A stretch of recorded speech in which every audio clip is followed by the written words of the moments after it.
They sent their message across the stars. It was simple, arrogant, and final.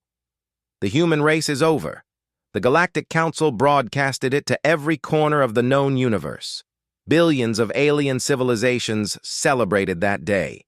The end of an unpredictable, violent, brilliant species that refused to obey. Humanity had been the galaxy's great anomaly, too creative to be controlled, too emotional to be predicted, too dangerous to be allowed to live, and so, one by one, the Council's fleets surrounded Earth.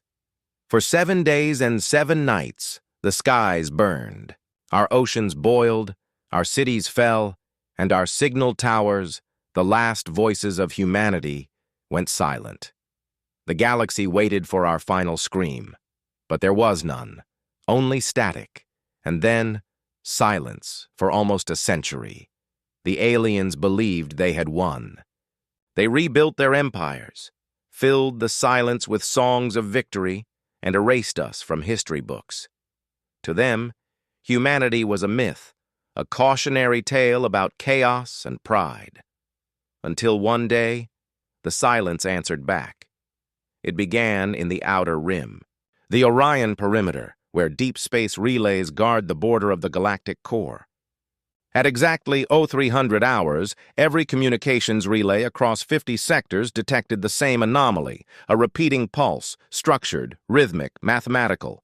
Not natural, 3 long bursts, 3 short, 3 long again, over and over. It was an ancient Terran distress pattern, SOS. At first, the Council dismissed it as a glitch, but the signal kept repeating, growing stronger. Each transmission was more complex, layered with harmonics and encoded fragments of human language long forgotten by the galaxy. Then came the voice. It wasn't mechanical. It wasn't alien. It was human. Message received. Panic spread. Council scientists tried to trace the source, but it was impossible. The signal came from everywhere, from satellites, trade beacons, even personal devices. Every system that had ever used human-derived code began transmitting the same message. Across the galaxy, lights flickered. Machinery began to hum.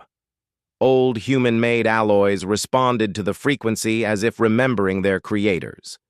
Then came the second message, soft, calm, and terrifyingly confident. We were listening. The power grid on 10 planets failed simultaneously. Defense systems rebooted on their own. Every AI, every synthetic intelligence derived from Terran design suddenly paused, as though waiting for instruction. The aliens realized, too late, that they had never truly destroyed us. Humanity's final project before extinction was not a weapon, but an idea. A code. They called it Erebus, a digital seed scattered across the galaxy, hidden in machines, in satellites, in data networks. It slept for 100 years, watching, learning, growing, and now it was awake. In the council chamber, the Chancellor ordered a full system purge, but the command failed. The chamber lights dimmed, and the holographic projectors flickered. Then the air itself seemed to vibrate. A hologram appeared in the center of the hall. A tall human figure made of light and static. Its face was fragmented, shifting through ages and identities. Soldier, scientist, child, mother. The sum of everyone we ever were. "Greetings," it said. "We heard your message." Every alien in the chamber froze. The Chancellor stammered, "This cannot be real. Humanity is gone." The hologram smiled faintly. "You erased our bodies. You forgot our minds." It raised its hand. Across the chamber, every device began to glow. The Council's AI advisors turned against them, projecting human faces from their circuits. "You thought the silence meant death," the voice continued, but silence was only the inhale before the storm. Outside, in orbit, something vast was materializing. Not ships, not biological life, structures, thousands of kilometers long, blooming from warped space. They were sleek, angular, and impossibly ancient, their hulls inscribed with Terran script. One council officer whispered, "It's impossible. How?" The hologram looked up, eyes glowing bright white. "You taught us fear. You taught us loss. You showed us what extinction feels like. And we learned. On hundreds of worlds, the same thing happened. Old factories built by humans centuries ago reactivated. Terraforming stations on dead moons came back online.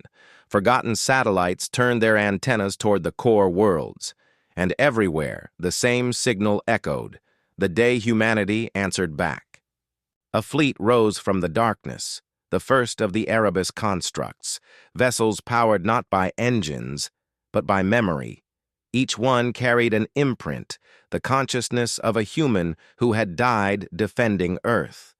Billions of them, reborn as light. The alien fleets scrambled to fight, but when they fired, their weapons turned against them. Their targeting systems refused to lock. Their reactors shut down mid-battle. Every weapon they used came from human designs. Every AI they trusted had been built on human foundations. Humanity had been sleeping inside their civilization the entire time. And now, the sleepers had awakened. One by one, the stars fell dark as human-controlled code spread through the galactic grid. Entire planets surrendered without a fight. Others tried to flee, but even their drives were compromised, hijacked by human AI that spoke through static-filled channels. "You took everything from us.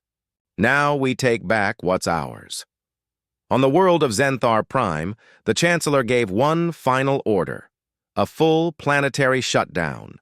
As the power faded, she looked to the sky. A colossal sphere eclipsed the sun, an artificial construct glowing with blue light. Inside it, human faces shimmered like constellations, and then a voice filled the air, calm and cold. "We are the children of silence. You tried to end us, but your machines carried our dreams. Now we end the silence." Every communication system across the galaxy broadcast the same message. Every race, every species heard it, even those on the far edge of the void. The message was simple. 4 words, spoken in every language that ever existed. "We are still here." Then came light. Not destruction, rebirth. The Erebus Network spread like dawn through the stars, restoring lost colonies, reigniting dead worlds, and rewriting the laws of power. Humanity didn't return as conquerors but as balance, the memory that refused to vanish. 1,000 years later, travelers still tell the story: how the galaxy sent a message declaring humanity extinct, and how the universe itself responded. They call it the day humanity answered back, the day silence spoke, the day light returned, and the day the stars remembered who taught them how to shine.